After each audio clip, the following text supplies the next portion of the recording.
Je m'appelle Monsieur Issaba, donc je suis réalisateur 4 monteur au niveau de l'Université virtuelle du Sénégal. Je m'appelle Abdou Khadr Pouy, je suis à l'Université virtuelle du Sénégal. Donc mon rôle un peu c'est de gérer les interfaces graphiques des plateformes, tout ce qui est design graphique, des cours aussi. Et aussi, je participe aussi à la validation des contenus multimédia au niveau du studio. Donc nous sommes à l'EPFL dans le cadre du programme MOOC Africa.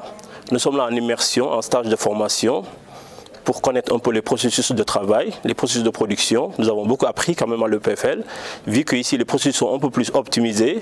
J'ai remarqué que tout ce que je faisais à Dakar, j'ai vu au niveau de l'EPFL, ils le font encore mieux que nous. Donc ça veut dire que côté organisation, bon, ce que j'ai appris, en fait, ce que j'ai pu apprécier ici, dans le cadre de la formation, c'est comment les gens arrivent à organiser les processus de travail. Et c'est ce qui m'a le plus marqué. C'est les processus de production, pas la technique simplement, mais le management carrément de la production. Et puis bien sûr, en interne, on a beaucoup appris côté technique, parce qu'ici, ils prennent plus en charge beaucoup de choses pour mettre à l'aise l'apprenant. Les studios, surtout l'équipement. Hein. L'équipement, j'ai vu que l'équipement était au complet. Donc, et j'ai vu que la méthode de travail un peu au niveau des caméras, les positions des caméras. Effectivement, ici, c'est plus développé, ils ont beaucoup plus de matériel.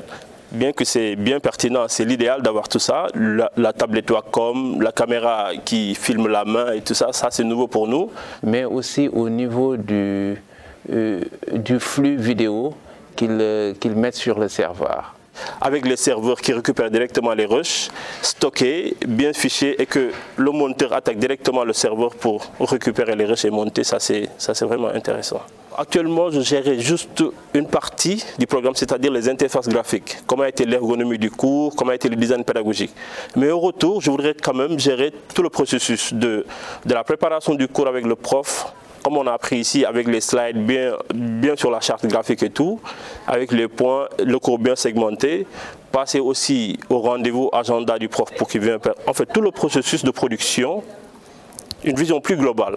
C'est ça que j'ai appris. En fait, c'est ça que je veux être là-bas, responsable de production, disons, médias. Et moi, j'ai eu la chance d'en en faire beaucoup au Sénégal avec l'Université virtuelle du Sénégal. C'est vrai que nous, on est à notre 4e année, cette année-là. Donc ça veut dire qu'on a fait beaucoup de vidéos quand même.